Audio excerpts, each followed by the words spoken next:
Hi, this is Social Sciences / Honors 360. This is the class recording for October 5th, 2016. We are online this week. Thank you guys for making this adjustment for me. We are talking this week about analysis. Now that you have done all of your data collection work, you have a week to complete your analysis and then to hand in your final report. I know this is not much time, especially given all the work that I'm going to ask for you to do, so set aside some time to do this week.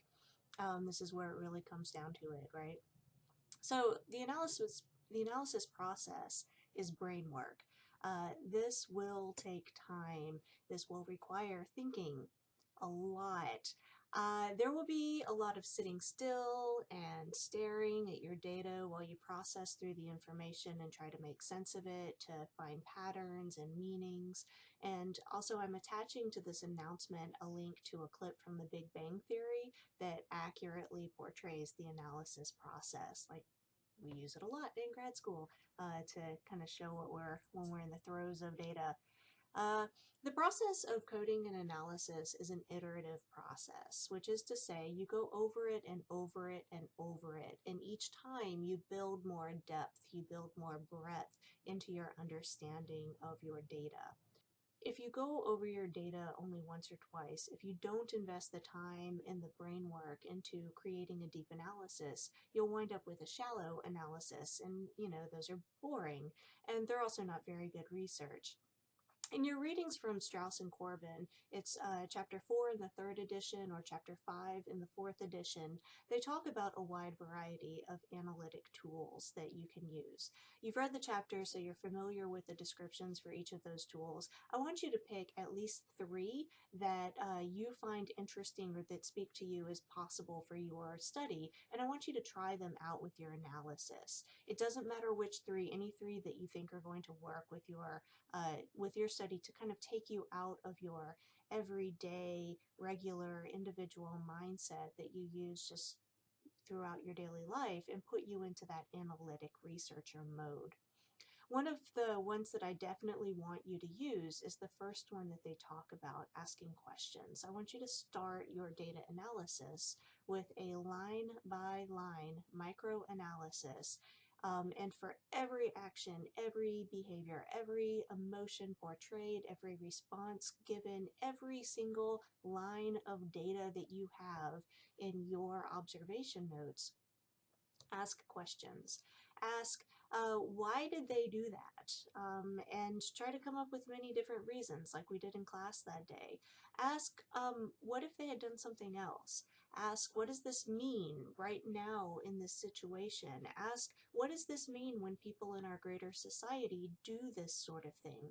Ask about motivations, about possible outcomes. Ask about actual outcomes, about cause and effect, anything, everything. Ask questions as you go through about every single piece of your data. Find the questions that help you look at your data from every angle imaginable, rather than just from your own regular worldview. Start there. Do that for all of your data. Take notes at every point. Every time you're asking questions and you get these answers, you have new perspectives. Write notes about all of it, yeah? Next, I want you to review those notes that you have taken just now, and I want you to see if any themes or patterns stand out to you in those notes. These themes and patterns can usually be summed up in a word or in a few words. For example, those of you who are looking at cell phone interactions, maybe you'll see a different behavior pattern from when the cell phone first comes out versus if the cell phone stays out. Alexis, maybe you'll notice people turning in certain directions at certain points in the store. Emily, maybe you'll notice like boredom or frustration. Maybe those things change the interactions. Ryan, maybe you'll see noise causes distraction, or maybe the focus is fine, but there are interruptions. Leon, maybe you'll notice people trying to take control of the interaction. Aaron, maybe you'll find like certain times of social interactions or certain types of greetings to make appearances regularly within the behaviors that you're seeing. Betsy, maybe you'll find that kids really do just play with whichever child happens to be nearest, or maybe you'll find something else. I'm making all of this up, these possible patterns or themes that you'll find based on the things that you've said during your data collection process. But once you start breaking out of your regular mindset through your data analysis process, then you'll start finding new patterns, new themes, new meanings. So take notes on those, set those notes aside. So now you have started with your line-by-line microanalysis with asking questions as an analytic tool.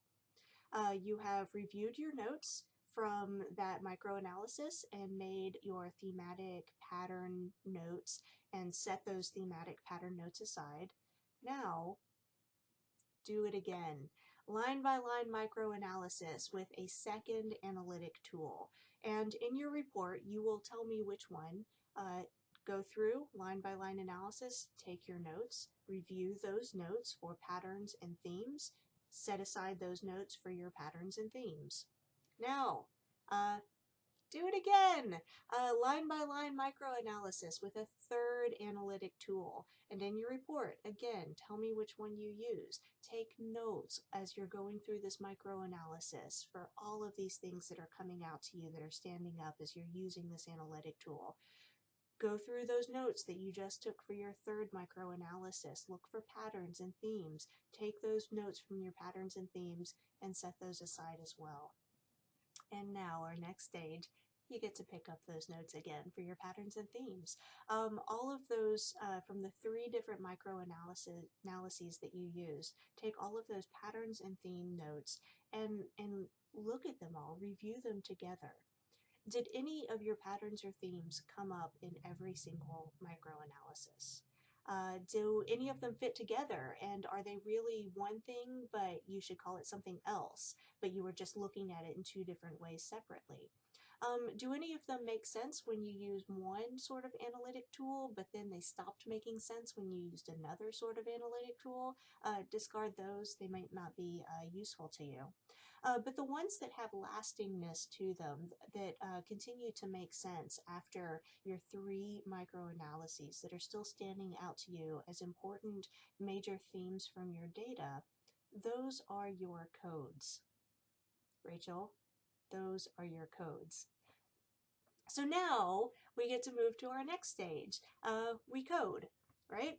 So move into your chapter 6 in Strauss and Corbin, and this is chapter 6 in both the 3rd and the 4th edition, because you're going to be using memos as you code, as well as you might use some sort of diagrams. The coding and the memoing can happen simultaneously, and in fact, you've been memoing quite a bit already during your microanalyses. Remember all of those notes you took every time you went through? Those are memos. But don't stop now. You're going to keep doing that every time you revise your opinion or think of something anew with new data added into it. Write all of these things down. You want to process this information. You are the processing tool, right, for this analysis. You have your codes. Let's say that like 5 of them stuck out to you. You will go through your data yet again and look for every single instance for every single one of your codes that you're looking for. So for here, you're looking for each of those 5 codes, every single instance that portrays any and all of those 5 codes. Some of the data will fit into multiple codes. Put them into multiple codes. So how are we doing this? If you have typed all of this up, go into Excel and create 5 different columns and title each of those columns with each of your codes. Or use a Word doc, create different headers, or open separate documents entirely, 1 document for each code, whatever works for you, it doesn't matter. Just make sure that you have a space that is separate for each and every code. Now, you are going to go through your data, through your observations that you've typed up, and copy-paste the data underneath each code heading. So if you find a behavior that matches one code, or if you find a behavior that matches multiple codes, you'll put it underneath the heading so that you're starting to create a list within each code of every single time that code arises. Yeah? If you are doing this by hand, you can create different sheets where you jot down the different instances of each of the codes in your data. Whichever way you do this, the point is to pull out all of the data for each code so that you have all of that data together in one place. If you're looking at like extended cell phone usage, you'll have all of those times right there of extended cell phone usage within that code, within that column, within that piece of paper that you are using. You'll have the notes for every single time that happened during your observational study. If you're looking at people showing boredom, you turn the page or you go to the next column and you'll have all of those instances of people showing boredom together in that one column. Keep notes on the context of each behavior as you're putting it into your codes, because sometimes you'll be looking at it and think, when did this happen? Did something else cause this? And you'll want to be able to go back and look at the behavior in context. Sometimes that is necessary. Now, as you go through the coding process, also be writing memos about how all of these things fit together, how things don't fit together, about the reasons and the meanings and the causalities, all of the things that stand out to you as potentially meaningful within your study. Some of it is going to wind up just being useless thoughts that you had but then didn't pan out. Some of them you're going to see, oh yeah, this is coming up again and again. There's really something here within the data that talks about that. But your memos are going to help you keep track of all of that. So let's review. You've done your micro-analyses and you found your codes. You've done your coding. And now you get to go through each of your codes and your memos and tell me what the data says. This is kind of like an axial coding process where you're looking within your code to see how do each of these pieces, each of these instances connect to each other. How do they tell a story? How do they make sense? Based on your codes, based on your memos, based on your analyses, what do these patterns mean? What have you learned about the people and the setting that you've observed? What does your data say? You're going to start having your answers after you've gone through this long process. And that's going to be your report, basically. In your next reading for next week, Chapter 5 in Creswell, this will help you by providing examples with different types of reporting according to the paradigm or the paradigms from which you're working within your study. So for this next week, while you're working on your analysis and while you're writing up your report, get lost in your data. Get swamped by it. As soon as you realize that you have so much data and you don't know what to do and it's too much and you don't know what to do with it, feel the despair of being certain that you do not have enough data and you should have had like 15 more observations. Fret over every single step in this process. Just sweat it. This is hard work and it's a rite of passage to feel totally afraid and buried by your data. Brain work is hard work. Throw yourself into it. Come up for air periodically, eat food, get sleep, smile at people, and hopefully they'll smile back at you. And when you really get lost, and you really don't know what to do next, go back to the basics. Return to your books, return to this video, walk through the process of data analysis. Follow the analysis steps and procedures. Take notes on what you are thinking about and check back in with the data to see if it makes sense, these things that you're thinking about, if it actually is backed up by the things that happened in the data. Next week for your deadlines, for your coding and analysis, give me it all of it, all of the coding and the scribbles and the memos and everything. It may be perfectly organized. Some of us are very good at just naturally creating this organized structure of our thoughts. It may be an entire mess that only has any semblance of order within your head. That's okay too. I need to see your process. You deserve to have this work be graded because this is hard work and that should be reflected in your final grade.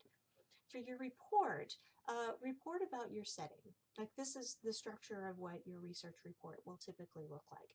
Report about the setting, report about your research questions and your topics, report about your procedures. This is an observational research, so report that. Include where did you go, when did you go there, why did you go there, how did you record your observations, where were you sitting, what were the physical tools that you used to take notes or record what was happening. Were you taking it immediately or after the fact? Because that changes the quality of the data that you have, sometimes very dramatically. Then I want you to report on your data analysis methods. Write the steps that you took in which order you took them. Use the vocabulary of data analysis from Creswell and from Strauss and Corbin. Cite them appropriately. And then the bulk of your paper is going to be the results. Report what you learned, the patterns and the themes, the story of your data. Give me examples of each instance, of instances for each of your findings. And close with your discussion. What did you learn in this observation study, and what does it all mean? And of course, as you begin to feel overwhelmed with having to do the analysis and then write a report about it, I want to direct you back to page 1 of your syllabus. The observation research is worth 35% of your final grade. 10% is from data collection, 15% is from data analysis, and 10% is for reporting. The grade is not just the paper, it is not just the product of the research. I know a lot of times we get focused on that outcome, but I am grading the process of the research as well, that you've been working on for weeks already. So keep that in mind. Good luck and enjoy this. It's hard, but it's also really fun for nerds like me, and I hope for nerds like you as well. Let me know if you have any questions, and if at any time in the next week during regular waking hours, although weekend and holiday is fine, if you want to schedule a Google chat to talk about your project and the process that you're going through, contact me and we will do this. We will talk about this. Let me know if you have any questions. I look forward to hearing from you.